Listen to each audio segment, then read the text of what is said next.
묵상 처음 과정 전체적인 요약을 해보도록 하겠습니다.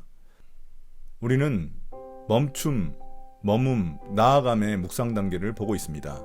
영어로는 stop, stay, step입니다. 지난번에 멈춤과 머문을 보았습니다. 이번에는 나아감을 봐야 하는데 먼저 지난번 내용을 짧게 복습하도록 하겠습니다.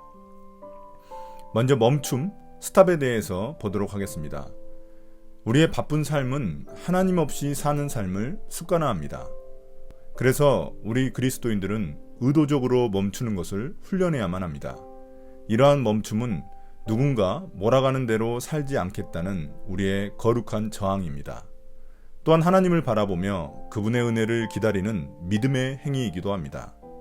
멈출 때 필요한 것은 지혜를 발휘해서 거룩한 멈춤을 위한 시간과 장소를 구별하는 것입니다. 그리고 다음으로 기도하는 것입니다. 우리의 멈춤은 단순한 정지가 아니라 하나님의 말씀을 잘 듣기 위한 것이기 때문입니다. 멈추었다면 들을 수 있는 은혜를 하나님께 구해야 합니다.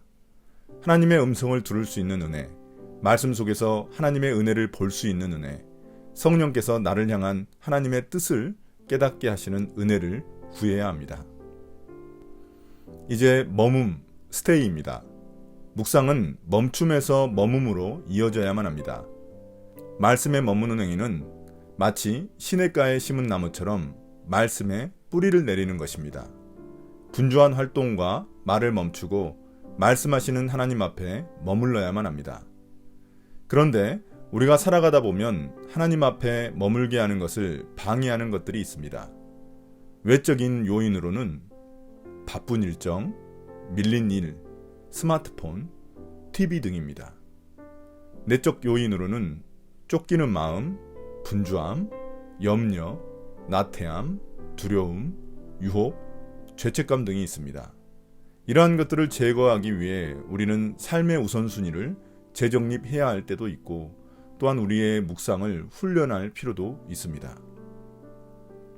말씀 앞에 머금은 성경 읽기와 성경 속에서 발견하기를 통해 이루어집니다. 성경 통독이 자동차를 타고 풍경을 감상하는 것이라면 묵상은 천천히 걸으면서 풍경을 감상하는 것과 같습니다. 그래서 말씀 묵상은 자세히 천천히 곱씹으며 읽는 행위입니다. 기본적으로 최소 3번 읽는 것을 추천합니다. 첫 번째, 읽을 때는 음성으로 소리내서 읽으십시오. 우리의 눈과 입과 귀를 동원해서 읽어야 합니다. 두 번째 읽을 때는 색연필과 같은 필기구로 중요한 구절, 눈에 띄는 표현에 줄을 긋고 표시하면서 읽으십시오. 눈과 입과 귀와 손을 동원해서 읽어야 합니다. 세 번째 읽을 때는 반복해서 읽으면서 이해한 본문의 줄거리를 2-3문장으로 적어보십시오. 본문을 읽다가 생긴 질문이나 깨달은 내용이 있다면 함께 적어보십시오. 감동받은 것, 의문이 생긴 것, 새롭게 알게 된 것, 중요하다고 생각되는 것에 표시하십시오. 이제 묵상 후 나를 향한 하나님의 뜻을 발견할 차례입니다. 첫째, 본문에 드러나는 하나님이 어떤 분인지 찾아보십시오. 하나님이 하신 일, 하나님의 성품, 저자나 등장인물의 하나님에 대한 고백, 또 하나님의 섭리 등 하나님을 발견하고 적어보십시오. 둘째, 하나님이 내게 원하시는 것을 적어보십시오. 하나님의 약속, 명령, 또 위로와 격려, 책망과 경고를 찾아보십시오. 등장인물의 본받을 점과 또 본받지 말아야 할 점들도 찾아봐서 교훈을 얻을 수도 있습니다. 우리가 여기까지가 지난 시간 복습한 내용입니다. 이제 오늘은 나아감, 스텝에 대한 것입니다. 우리는 하나님 말씀 묵상을 통해 나를 향한 하나님의 뜻을 알게 됩니다. 그래서 묵상은 우리의 생각을 변화시키고 우리의 삶을 조율합니다. 조율되지 않는 악기는 제대로 된 연주를 할 수 없듯이 우리의 삶도 그렇습니다. 하나님은 말씀을 통해 우리의 삶을 조율하십니다. 그렇다면 말씀은 우리의 삶을 어떻게 변화시킬까요? 몇 가지 성경 구절을 통해 알아보도록 하겠습니다. 먼저 누가복음 24장 32절부터 33절입니다. 그들은 서로 말하였다. 길에서 그분이 우리에게 말씀하시고 성경을 풀이하여 주실 때 우리의 마음이 우리 속에서 뜨거워지지 않았습니까? 그들이 곧바로 일어나서 예루살렘으로 돌아와서 보니 11제자와 또 그들과 함께 있던 사람들이 모여 있었고, 엠마오로 가던 예수님의 제자들은 예수님의 십자가를 실패로 여기고 낙심해 있었습니다. 그러나 부활하신 예수님이 제자들을 만나 성경을 다시 가르쳐 주셨습니다. 그러자 제자들은 성경의 참뜻을 깨닫게 되었고 마음이 뜨거워져서 다시 예루살렘으로 돌아갔습니다. 이렇게 제자들 속에 지성과 감정과 의지, 즉 전인격의 변화가 일어나기 시작한 것입니다. 이렇게 말씀 묵상은 우리의 전인격을 변화시킵니다. 두 번째, 히브리서 4장 12절입니다. 하나님의 말씀은 살아있고 힘이 있어서 어떤 양날 칼보다도 더 날카롭습니다. 그래서 사람 속을 꿰뚫어 혼과 영을 갈라내고 관절과 골수를 갈라놓기까지 하며 마음에 품은 생각과 의도를 밝혀냅니다. 이렇게 말씀은 예리한 칼과 같습니다. 수술방 의사는 사람의 육체만 다룰 수 있지만 말씀은 더 예리하게 우리의 몸과 마음을 다룹니다. 또한 말씀은 어떤 탁월한 상담가보다 우리의 마음과 뜻을 통찰하시고 영혼까지 새롭게 합니다. 살아 움직이는 말씀과 한 사람의 삶이 만날 때 반드시 창조적인 역사가 일어납니다. 세 번째, 디모데후서 3장 17절입니다. 성경은 하나님의 사람을 유능하게 하고 그에게 온갖 선한 일을 할 수 있게 하는 것입니다. 이처럼 말씀은 한 사람을 만들어갑니다. 말씀은 긴 시간에 걸쳐 하나님의 사람을 성숙한 인격으로 빚어갑니다. 하나님이 기뻐하시는 선한 일을 행하는 사람으로 만들어가는 것입니다.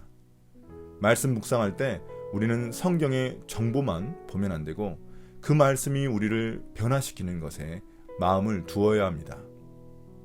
네 번째, 야고보서 1장 22절입니다. 말씀을 행하는 사람이 되십시오. 그저 듣기만 하여 자신을 속이는 사람이 되지 마십시오. 우리가 말씀을 듣기만 하고 행하지 않으면 왜 자신을 속이는 것일까요? 들은 말씀이 곧 자신의 수준이라고 착각하기 때문입니다. 들은 말씀은 순종을 통해 삶의 무게를 통과할 때 그 사람의 삶에 더욱 밀착되어 변화가 일어납니다. 그러나 말씀을 삶에서 행하기 위해 노력해본 사람은 아는 만큼 순종하지 못하는 자신의 한계도 철저히 깨닫게 됩니다. 그로 인해 가난한 심령으로 하나님의 은혜를 더욱 붙들고 의지하게 됩니다. 자신의 힘이 아닌 하나님의 은혜를 힘입어 말씀에 순종하는 것이 무엇인지 서서히 익히게 됩니다.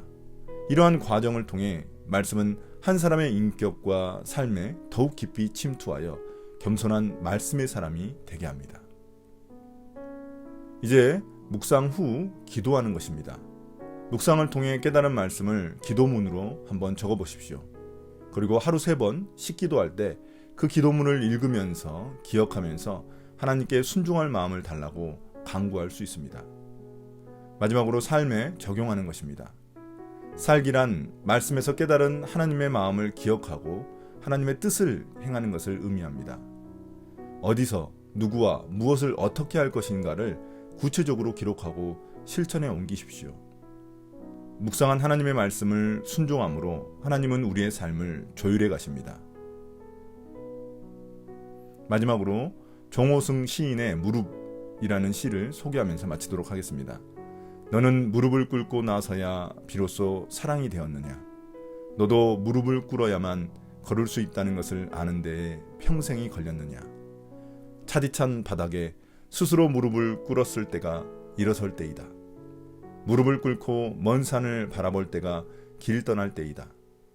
낙타도 먼 길을 가기 위해서는 먼저 무릎을 꿇고 사막을 바라본다. 낙타도 사막의 길을 가다가 밤이 깊으면 먼저 무릎을 꿇고 찬란한 별들을 바라본다. 여기서 시인은 무릎 꿇음의 역설을 이야기합니다. 무릎을 꿇음으로 일어나고 걸을 수 있고 멀리 볼 수 있다는 것입니다. 이것은 무릎 꿇음에 담긴 아름다운 역설입니다. 묵상도 역설적입니다. 멈춤으로 시작되고 눈을 감음으로 눈을 뜨고 머금으로 나아가기 때문입니다. 하나님 앞에서 멈추고 하나님 말씀에 머물고 말씀의 은혜를 붙들고 일상으로 나아가십시오. 이것으로 묵상 처음 과정 요약을 마치도록 하겠습니다. 감사합니다.